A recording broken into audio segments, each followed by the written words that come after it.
The fourth State of the Nation address of President Bongbong Marcos is over, and many laud his straightforward remarks against corrupt officials who pocket money at the expense of Filipinos. The controversy surrounding the supposed budget insertions also caught the attention of the president, prompting him to order proper accounting of infrastructure projects in the pipeline. Good evening. I'm Attorney Karen Jimeno. And I'm Gerg Cahiles. Let's get the opinion of the business sector on President Bongbong Marcos's fourth State of the Nation address. We have live on Zoom Mr. George Barcelon, President of the Philippine Chamber of Commerce and Industry. Good evening, Sir George. Good evening, Karen. Nice seeing you again. Just a note, I'm the chairman of Philippine Chamber of Commerce and Industries. Okay, but before you were president. So Before I was president, and yes, then chairman right now. Okay. I've been kicked up. Okay, yes, promoted. Congratulations, sir. Yes. And then, Chairman George, the president used really strong language when he said he would not tolerate officials who benefited from government projects at the expense of the public. What's your take on this? Every admin puts up a fight against corruption, but it continues to happen. What can this administration do better? Karen, my take on this is very uplifting. As I said, if you listen to the whole speech, the beginning and the end were reality checked. Okay? In the beginning, the president narrated about the results of the election. And for him, I don't know whether it's exactly the word he used, but it was an awakening for all, seeing that not all the candidates of the administration won. Having said that, he followed up with, I think, a very, very poignant point that our citizens are waiting for more benefits or service from the government. And it's long in the waiting. And the admonition of the President BBM to government employees, both national and local leaders, that they have to take that to heart and really work better for the benefit of the citizens. So that's one point. In the closing, as you mentioned earlier, the president mentioned about, in line with what we're experiencing now, the flood all over the Philippines in the northern Luzon, and he realized and he went on his own to inspect that many of these flood control projects were not done to his expectation. And he used very strong words about he's going to go after those who are in cahoot, both government and private sectors who are in cahoot with really tantamount to stealing money from the government. And we're all for that. I think it's long in the waiting, but I'm glad to hear President BBM talked about that. Well, Mr. Barcelon, this is Gerg Cahiles. Well, the president also sent out a warning for agri-traders who committed economic sabotage. This isn't a new occurrence, and the previous administration also went after these people. So will it be different under the Marcos admin? What do you think? Well, it's something that the government must be diligent and consistent in pursuing. As you mentioned earlier, we've heard this many times in many of the administration. And it's not a question of pronouncement from the government that they want to stamp out, these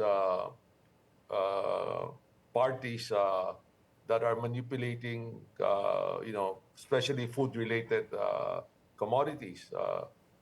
But it's really that the government agency must be consistent, and wherein the laws are clear. But on the other side, they have to be to gather all the necessary evidence that those importers are profiteering, are manipulating. Because in the past, we've heard when the top mentioned something about this, the agency will react, and they will just, get a few traders and claim that they are manipulator of importation. So we have to get all the evidence to justify, in either persecuting them. Chairman George, the business community has often complained about the high cost of energy in the country. In this fourth SONA, the President Bongbong Marcos, seems to be exerting a greater effort to address the energy shortage. He mentioned that he wants stable, reliable energy supply nationwide, even singling out Siquijor. And he said that he wants power to be secure by the end of the year. Do you think this is doable? Well, in many areas, we have to admit, in the disadvantaged areas or far-flung areas, the connectivity and power is still something they dream about. Okay? But I know the government is doing its work. The Department of Energy is doing its work. For the longest time, there's an imbalance on the power generation in the areas that need power.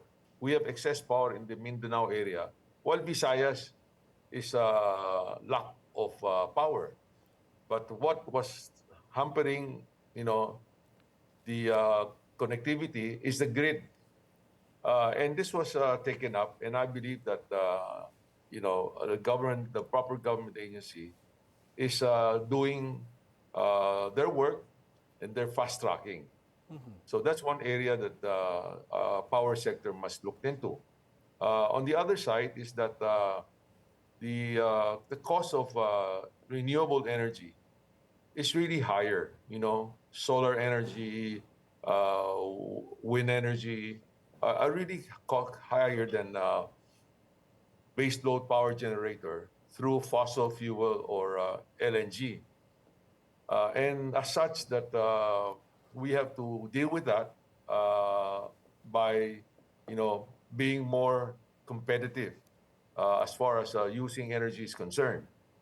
We have a shortage of power.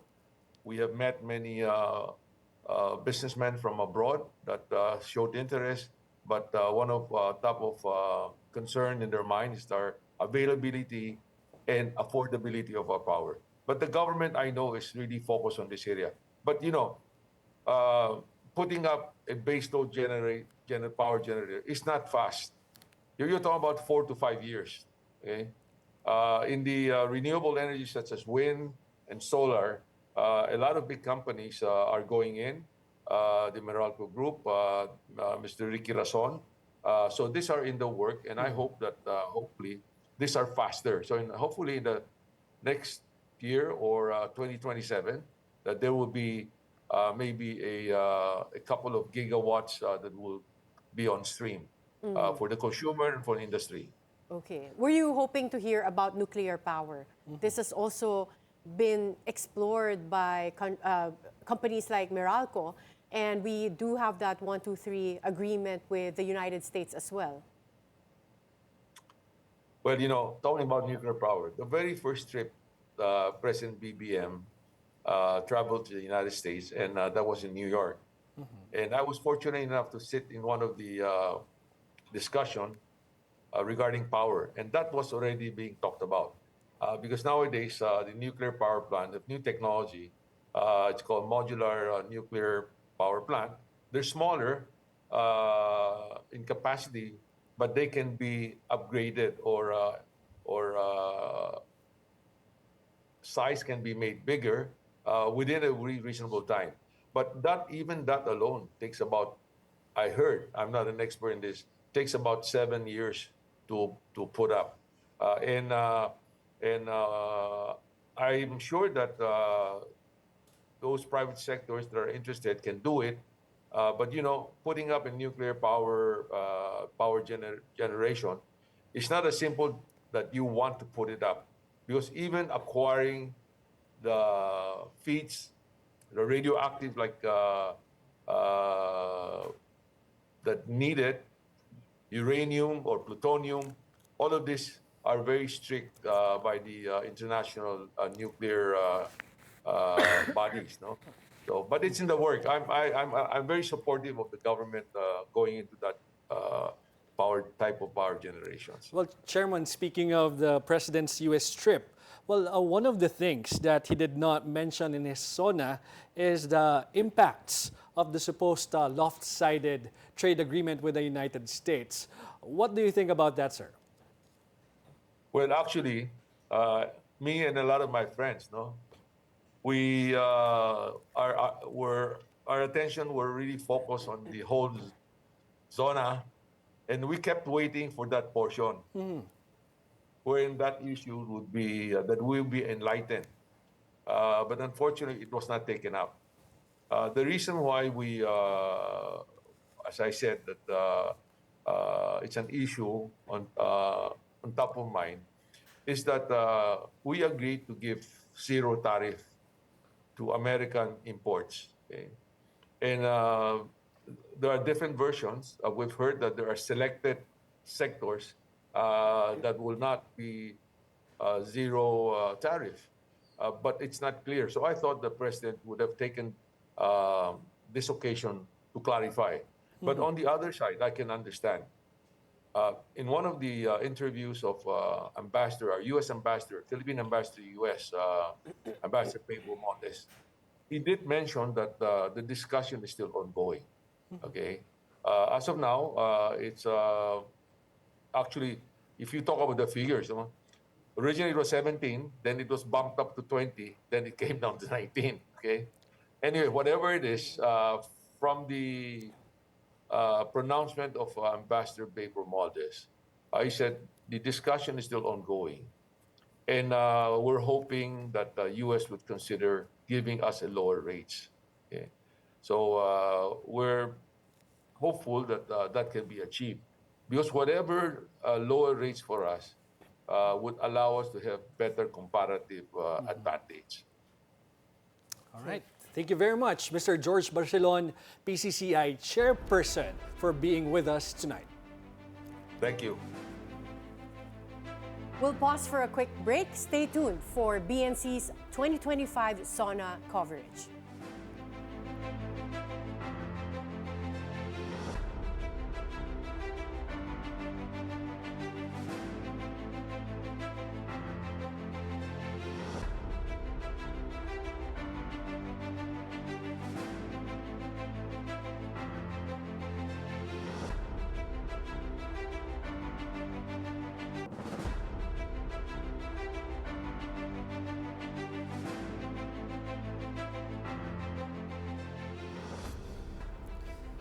Welcome back. Joining us in the studio is Publicus Asia founder and political strategist, Malu Tukia. Good evening po. Good evening. Malu. Well, first and foremost, let's talk about the observation, your observations I want to with the start SONA. with go what's ahead, Attorney. not said, because the whole day people have been talking about, of course, the SONA, which is more about the speech. But I want to talk about the things that were not said, but Yes. were still visible to all of us. So starting with the president Exciting, oh. walking alone up to the podium, because historically, diba, it's tradition that the president is greeted From the holding room. dun sa Yeah. entrance pa lang, Sa sinusundo na likod, siya yes. ng Speaker of the House and Senate President. And then they walk all the way to the the holding holding room, they talk, Yeah. and then from there, pupunta sa podium. But Yeah. why was it different this year? What happened? I don't know. It's like a lonely walk coming from the south going to the main entrance hall. So it's not usually that way. Yung you mean yung pathway? Iba Yeah, rin. he went down, up, and then went to the, di ba yung the main hall, the center of the House of Representatives, doon siya pumasok. So parang may, I are don't you know if saying that parang is merong ritual. intention to avoid the holding room? No, because you wouldn't want your president to be walking alone. Okay. Usually, the take-off shot is upon entry.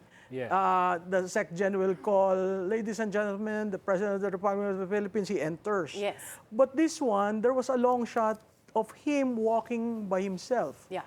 Which I don't know what they are trying to show, or it's a lonely walk.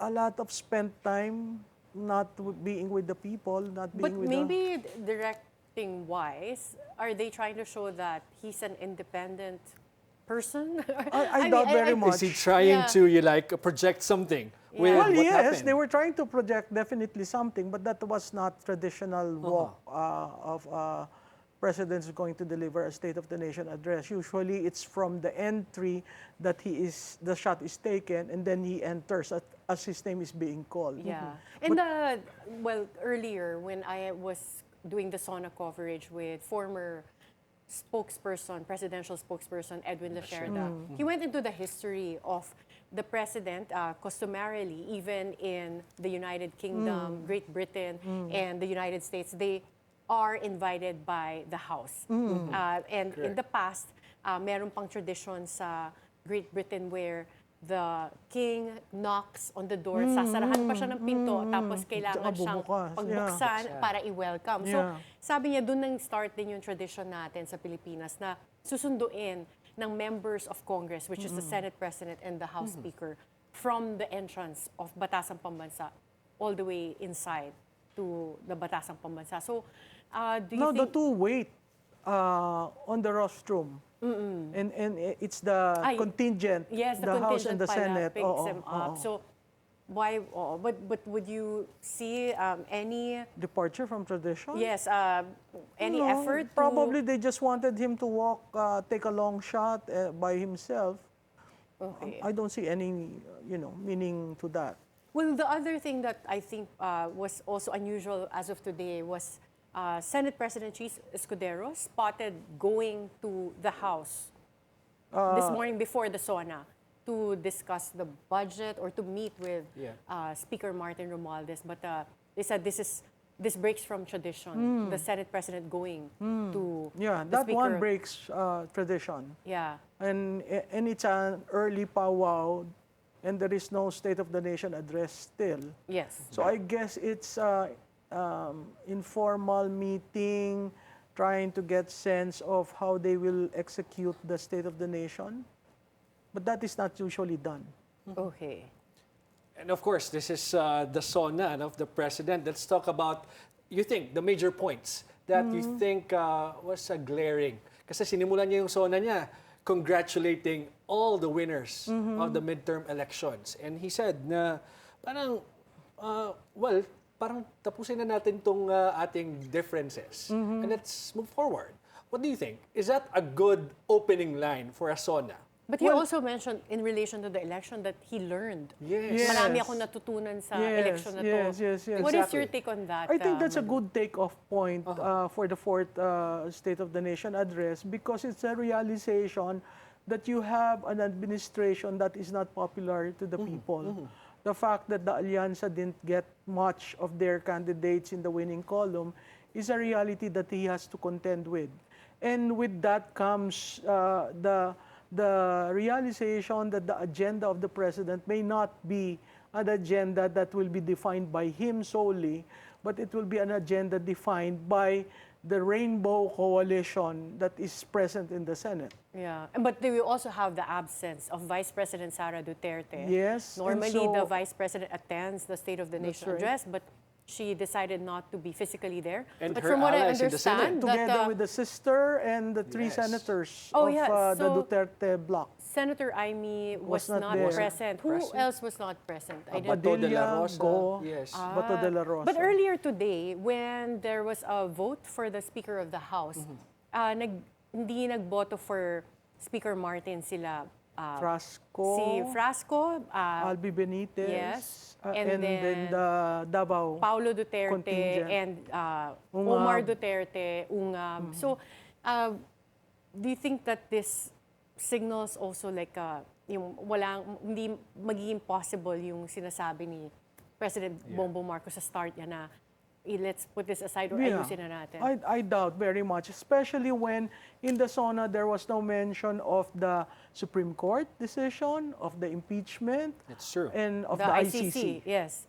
I think some people were curious whether that would be mentioned. That's one of the Was that major deliberate? events of Those this were year. the elephant in the room. Yeah. As I said earlier, There was no mention even tangentially or even metaphorically. There was none. Yeah, or the Supreme Court's recent ruling That's on the true. impeachment. So, Yeah. Is that his way of, just showing that he's welcome? He's welcoming everyone right now. Well, let me put it this way. His SONA is actually dedicated to domestic issues.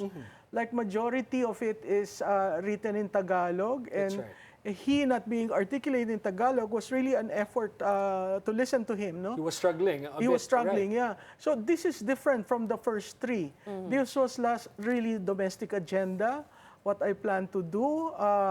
And then the accomplishment was actually embellished in the sense that there was no direct claim on what has been done, but what I intend to do. What do you mean, like intentional? PhilHealth. Okay, so I found that interesting because PhilHealth was controversial, especially in the last year's events where there was an effort to transfer their funds. When they transferred. Yes, and then ngayon nagkaroon tuloy ng kaso sa Supreme Court. But he did mention a lot of new benefits. And that's Under PhilHealth. the coverage So, is bigger. Yes, there's for cancer, heart. For heart, Dialysis. for dialysis. So the question there, Karen, is where are you going to get the budget for that? But hindi pa ba provided yung benefits na yan Hindi pagka-announce pa. niya today? Hindi pa. What do Apparently, you mean they're hindi still pa? talking about it. I was guest in another,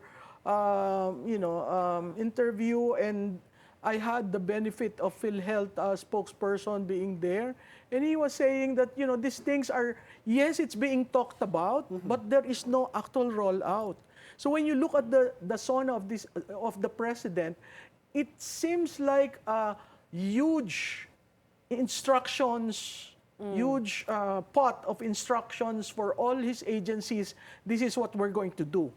It's an announcement made publicly so that there is commitment, but not yet done in terms of agency moving implementation. So yung mga additional coverage, it's not yet something that's been accomplished. The what he provided, the how is something that we will be looking like a month, 3 months from And today. the when? What about the when? And the when, because Hindi the pa natin timelines are alam. there, no? And let's not forget po, zero state budget sa PhilHealth in 2025. Yes. And zero billing ngayon in DOH hospital. That's So, true. ang nakakatakot dyan, kung hindi handa, the public may say, oy, libre na kami. Base ho saan? Nag-speech si Presidente. Can we avail of this? That is the problem. That's why it is very important that after this SONA, there is communication and all the agencies are informed, okay, this is henceforth, this is what we're going to do. Kasi parang apparently, it's a decision made and announced for purposes of getting the public, because the SONA, the fourth SONA, is really directed to middle class and those below the middle class. I wonder the decision to hold it in Tagalog, to render the SONA in Tagalog, if it was planned from the start, because I noticed the ambassadors, the diplomatic corps, they didn't have translators. Yes. And that was something that was done in the past for former President Benigno Aquino III, because he would always deliver SONA in Tagalog. So merong naka-ready na pang-translate. Pero kanina walang translator. So, does that mean that the diplomatic corps that attended had to sit and off just I guess so. and hear And in there was Tagalog? not much anything said about foreign policy. Yeah, I was curious about that. Even Trump's visit. Yes, the open Chairman market. George was saying marami sa kanila from the business community There that was were nothing waiting. about business. Yeah, I that they think were waiting to hear about the tariff. 5 lines about business, that's it. Yeah. There's not. It's really, it's like I'm in year 1 of the administration and this is what I plan to do. I guess it's when he says, I've learned a lot from my 3 years and ito yung gagawin ko, natutunan ko ito sa inyo. There was that statement. So my sense is it's his way of telling everyone, yeah, I know I messed up, but this is what we're going to do.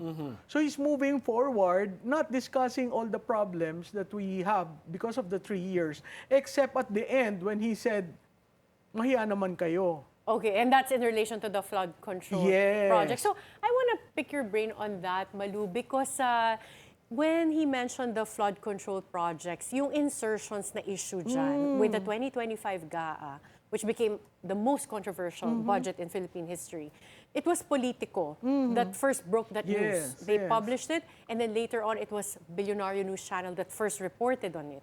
But yung nasa likod niya were the two people that were key people to pass the 2025 budget, including the controversial blank spaces in the bicameral report. So you have Senate President Cheese Escudero in the back and Speaker Martin Romualdez. But when he said na mahiyak kayo, it's kayo, hindi tayo. So is he distancing himself from the 2025 budget and the implementation of the flood control project? That's one interpretation, that he's distancing himself. But how can you distance yourself when it is your budget, when you were the one who signed the release, right? And your department secretary is the one implementing it. So, yun nga yung kuwan, we did a initial dipstick of the SONA, and we were asking the question about, kayo ba'y natutuwa dun sa mahiya naman kayo? Ang sagot, dapat mahinaya naman tayo. Saan niyo po ginawa yung dipstick test? Ito lang, kaninang after the SONA, we wanted to get an immediate feedback, and we will continue that. But we asked them what stood out. What stood out for them? So this is a survey that you conducted through Publicus. What stood out for them is that statement. Which kami, nung nakikinig kami, parang, ang boring naman, walang punchline, walang pump up, walang ano. And then, lo and behold, because we got a copy from the speech, the prepared one, and there was nothing about, mahiya naman kayo. So that's something that was spontaneous. Yes, and I think it was something that he really prepared, and he wanted to tell the people, yeah, I do understand what's happening. And for me, this is a big thing. Because this is the first time that the president really articulated that there is corruption. That he's willing to check, to do an audit, to even publish, to even make transparent so that the public will know. Now, everyone now is saying, baka naman mabudol kami. In what sense? Baka hindi matuloy ang audit mo. Remember, the budget will be submitted by August, end of August. So you have 3 months before it reaches the General Appropriations Bill.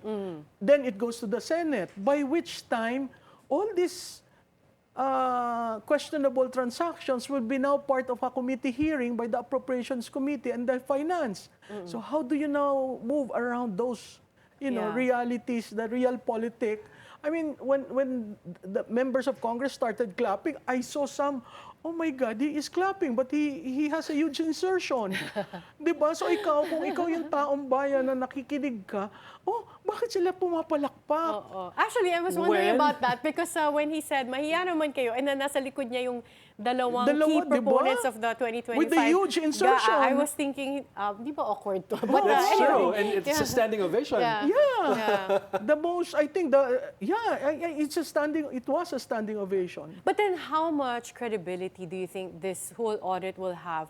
The President gave instructions for the Department of Public Works to submit all of the flood control projects, and then the past 3 years. Past 3 years. So that's from the start of his administration. Is he admitting na nagkaroon ng mga, well, he did mention ghost projects during his SONA as well. But is he admitting that there were ghost projects or substandard projects na nakalusot under his term? Kasi he's even including kontratista eh.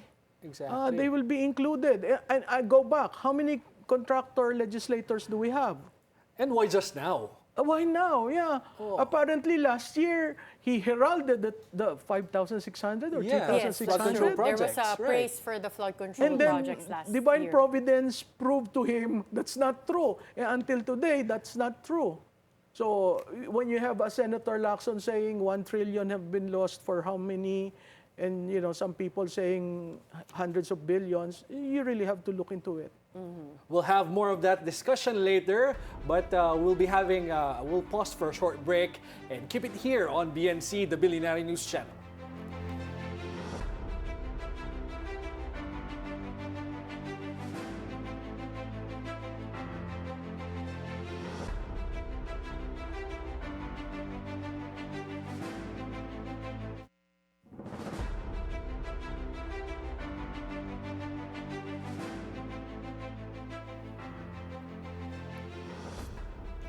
Iginagalang ng Kamara ang desisyon ng Korte Suprema na ideklarang unconstitutional ang impeachment articles laban kay VP Sara, pero kasabay nito, hindi rin daw nila susukuan ng kaso. Narito ang report ni Joan Manalo. And let me say this with the utmost respect. The Supreme Court has spoken and we recognize its decision. But let it never be said that the House of the people bowed in silence. Ito ang pahayag ni House Speaker Martin Romualdez sa naging desisyon ng Korte Suprema na ideklarang unconstitutional ang Articles of Impeachment laban kay Vice President Sara Duterte. Sa pagbubukas daw ng panibagong yugto sa Kamara, sabay-sabay raw nilang haharapin at pagninilayan ang kanilang constitutional duty. At the time, we draw a line. The power to initiate impeachment is the exclusive domain of this chamber. It flows from the people's will and rests solely on the clear language of the Constitution. It is neither granted nor guided by any outside institution. Dagdag ng Speaker, The court may close a case, but it cannot close a cause. The pursuit of accountability is not a moment. It is our mandate. nauna nang inanunsyo ni Romualdez at ni House Spokesperson Attorney Princess Abante na maghahain ng motion for reconsideration ng Kamara dahil nakaangkla raw sa maling findings at salungat na records ang desisyon ng Korte Suprema. Sa panig naman ni Akbayan Party List Representative Chel Jokno, dalawa raw ang kapangyarihang kailangang balansehin sa usaping ito. Ang kapangyarihan ng Korte Suprema to check grave abuse of discretion at ang kapangyarihan ng Senate Impeachment Court na magdesisyon sa impeachment cases once convened. Kaya sana raw ay mapakinggan ng Korte Suprema ang ihahaing motion for reconsideration ng Kamara. Para naman kay 4-piece Party List Representative Marcelino Libanan, masyado raw nag-focus sa procedure ang Korte Suprema sa kanilang naging desisyon. Ang nakikita ko po sa decision ng Supreme Court ay parang deferred lang po ang ginawa nilang desisyon. Hindi sila nagpunta sa merito ng kaso, pero more on procedure. So kung titingnan po natin ay na-defer lang tayo ng mga 6 months dahil kung gusto ng majority patuloy, ng Kongreso patuloy, nandiyan pa rin yung window na yan dahil ang initiation is 1 year ang reglementary period. Nirerespeto pa rin daw niya ang naging desisyon ng SC, pero wala rin naman daw mawawala kung magsusumite ng motion for reconsideration ang Kamara.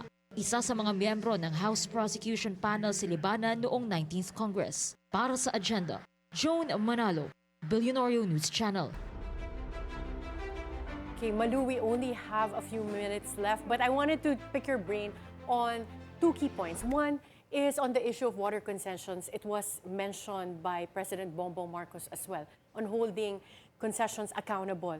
Pero dun sa punto na yon, nagpan yung camera ng RTVM kay Senator Camille Villar. Yeah. So, palagi mo ba is this like a symbol in his SONA, even if he did It's not name names? malicious.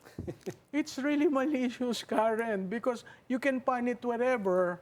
Why pick on a new senator who is associated? I mean, they didn't are with name Prime Water. names, Oo. right? Yes, yeah. But still, the insinuation is there. Okay, but it was part of his original speech, right? Because we saw Yes, the it is. original speech. Ang hindi kasama is yung yung pag-refer niya kay Torre Yeah, that's and right. yung dun sa flood control. That's right. Yung mahiya naman kayo.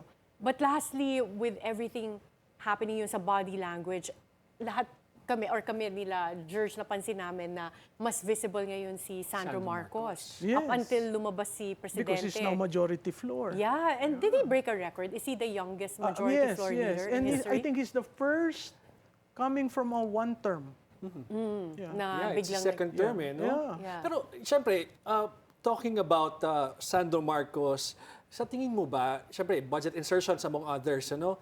And the president saying na hindi ko pipirmahan yung GAA kung hindi yan naka-align sa And he NEP. won't be reluctant to have a reenact reenacted, the yeah. budget pagka hindi daw That's the marching katugma orders to the ng- majority floor. Yeah, pag Correct. hindi daw katugma ng National Expenditures That's Program true. yung GAA, which is what happened in the 2025 budget. Yeah. Yeah, may So- impact ba yan kay Yeah. Speaker Romualdez at saka kay Senate President Escudero?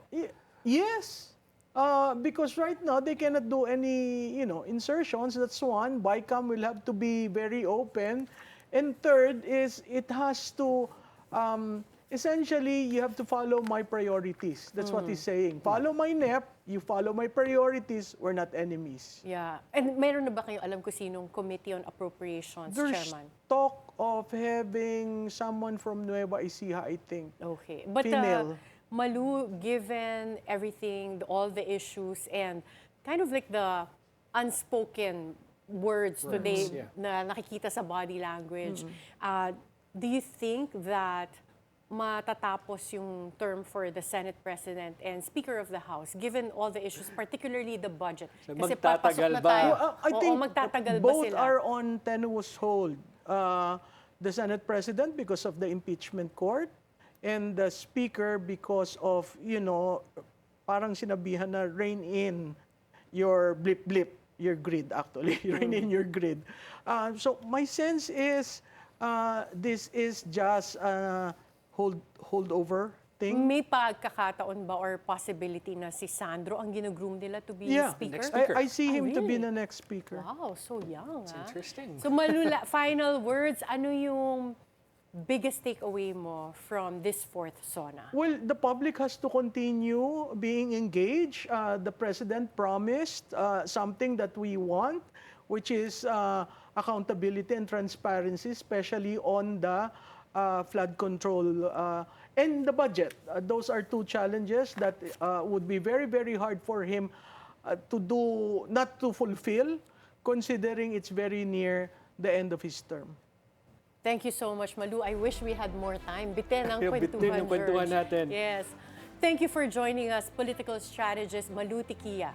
I'm Attorney Karen Jimeno. And I'm George Cahiles. Thank you for watching and keep safe, everyone.